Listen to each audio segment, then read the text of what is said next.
이번에 말씀드릴 사례도 기적과 같은 사례입니다. 치유자 상담하는 저 혹은 코칭하는 저는 늘 같은 자리에 있지 않습니다. 고객과 함께 동반 성장하니까요. 그리고 항상 고민합니다. 케이스들이 올 때마다 좀 더 빨리 해결해 드릴 수 있는 방법은 없을까 고민하고 공부하고 연구합니다. 그리고 그렇게 한 것들을 또 실제 적용해 보기도 합니다. 저는 기적과 같이 해결된 케이스가 지난주에 있었습니다. 2번 만의 상담이었습니다. 처음 제 사무실에 들어왔을 때가 작년 6월. 그때 아이는 자퇴를 하고 싶다고 몸부림치던 아이였습니다. 어머님, 아버님은 자퇴만은 막아달라고 제 사무실에 문을 열고 들어오셨죠. 자퇴 막았습니다. 자퇴 막았는데 12월에 아이가 공부를 하겠다는 결정을 해서 많이 치유됐구나라고 생각했었습니다. 이 녀석이 공부를 하겠다고 결정하고 꼼지에 들어왔습니다. 들어와서 매일매일 심리 코칭을 하다 보니까 너무 많이 병들어 있어서 얘가 의사소통도 제대로 되지 않는 아이라는 걸 알게 됐습니다. 고개 끄덕끄덕 네 아니요 이거밖에 할 줄 모르는 고등학교 3학년 남학생이 되어버렸습니다. 눈도 마주치지 못했습니다. 그리고 신체화 증상으로 너무 고통스러워하는 아이였습니다. 어머님이랑 저는 작년 여름부터 인연을 맺었으니까 굉장히 편한 관계가 됐겠죠. 제가 어머님께 전화드려서 오시라고, 그리고 우리 상담 한번 한 회기 더 돌자 이렇게 말씀드렸습니다. 근데 나중에 고백하시는데 도대체 나 아무 문제 없는데 왜 박사님이 나한테 상담 들어오라고 그러시지? 이렇게 하고 시작된 상담이었습니다. 첫 번째 상담이 정확하게 명절 전, 설날 전 금요일 7시에 있었습니다. 그날 어머님은 3시간에 걸쳐서, 그날의 마지막 상담이기도 했고 3시간에 걸쳐서 내 안에 있는 상처들을 끄집어서 내기 시작하셨습니다. 이미 저랑 스케줄을 약속하시는 그때부터 무언가 내 안에 올라오는 그 감정들과 기억들을 끄집어내기 시작하셨는데 그 오열함을 같이 느끼면서 저도 눈물을 많이 흘렸습니다. 그렇게 끝나고 저희는 명절 한 주를 걸러서 갔습니다. 근데 숙제를 제가 내드렸죠. 이 케이스가 제가 앞으로 해야 되는 모든 상담에 있어서 어떤 방향성을 가지고 가야 될지에 대한 분명한 비전을 준 케이스였습니다.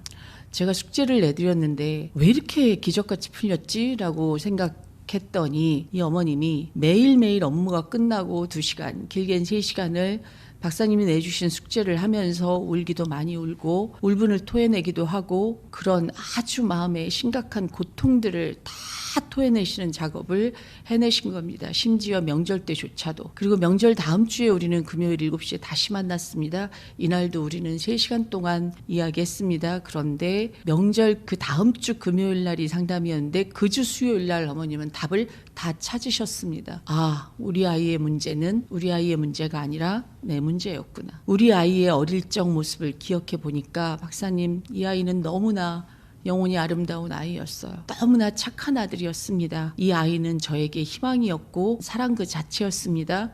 그런데 제가 이 아이를 망쳤습니다. 이 아이를 망친 이유가 뭔지 생각해 봤습니다. 제 안에 있는 심각한 결핍이 아이를 통해서 보상받고 싶었나 봅니다. 그래서 아이를 이렇게 많이 괴롭혔나 봅니다. 수요일 날 그걸 깨닫는 순간 꽉 찐 주먹이 딱 놔지는 느낌, 모든 걸 내려놓는 느낌을 받았습니다. 차 안에서 얼마나 울었는지 모릅니다. 그리고 나서 이 마음이 홀가분해졌습니다. 왜 똑같은 얘기를 하실까요? 그래, 네가 스님이 된다고 해도 엄만 괜찮아? 이런 마음이 먹어지셨답니다. 그리고 3월 계약하고 나면 얘 고3인데 등교 거부하면 어떡하나 이런 걱정을 하셨는데 이제 괜찮겠다. 등교 거부해도 나 괜찮겠다. 조퇴한다고 그래도 나 괜찮겠다. 그래, 그럼 집에 와서 쉬어. 이럴 수 있겠다. 내가 그럴 수 있을 정도까지 회복됐구나. 이렇게 느끼셨답니다.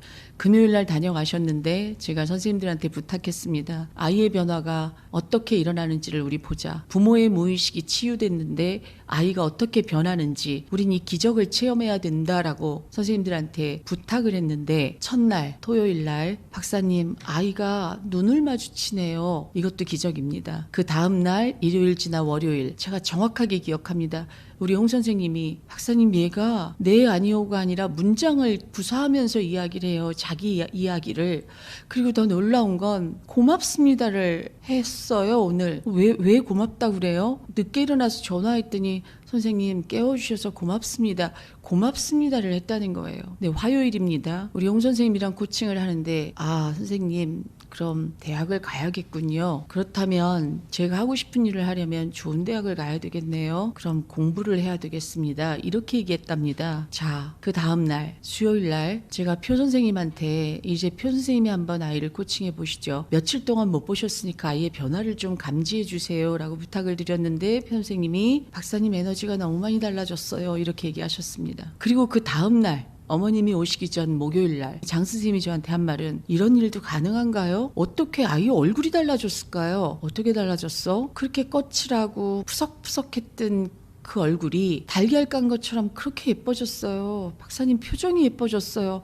너무 놀라운데요? 이런 얘기를 하더라고요. 놀랍지 않으신가요? 전 너무 놀라서 제가 이렇게까지 체험한 적은 없었습니다. 그런데 어머님이 금요일날 오셔서 하신 말씀이 저를 더 놀라게 했습니다.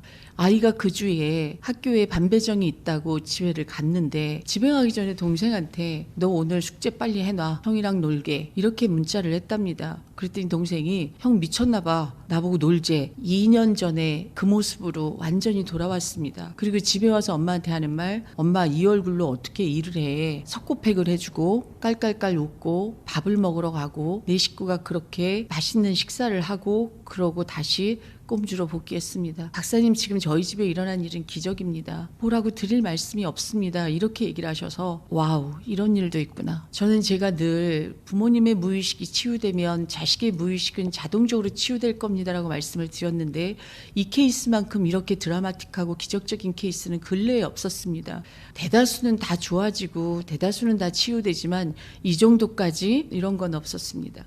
이제 우리의 남은 숙제는 우리 장 선생님이 이 녀석을 데리고 실제로 공부를 시작하면서 이 아이에게 오는 스트레스를 어떻게 완화시켜 줄 것이냐, 포기하지 않고 어떻게 공부를 끝까지 끌고 갈 수 있느냐, 이 숙제가 장 선생님과 저에게 남겨진 숙제입니다. 자, 남의 얘기 같으신가요? 우리 집도 그런 일이 일어날까? 이런 의심이 드시나요? 네, 의심 드실 것 같아요. 사전 상담 오시는 분들도 그 엄마니까 해낸 거지. 난 못해. 이러실 수 있을 것 같습니다. 그러나 제가 묻고 싶습니다. 정말로 절실하게 내 아이를 구하고 싶으신가요? 정말로 절실하게 내 아이가 인생의 자율성을 가지고 주도성과 적극성을 가지고 자기 인생을 주도적으로 꾸려나가는 아이가 되기를 원하시나요? 근데 그 원함의 정도가 정말 절실하신가요? 그렇다면 해결하실 수 있습니다. 반드시 해결됩니다. 이 케이스가 저에게 주는 앞으로 저희 사무실이 나아가야 될 방향성입니다. 그래서 저는 좀 더 적극적으로 어머님들의 무의식의 치료에 집중할 거고 또 그게 안 된다면 아버님들까지 불러들여 아버님의 무의식까지 치료할 작정입니다. 그렇게 해볼 모양입니다. 2024년도 저희 사무실의 상담의 방향성은 아주 많이 달라질 거라고 믿어 의심치 않습니다.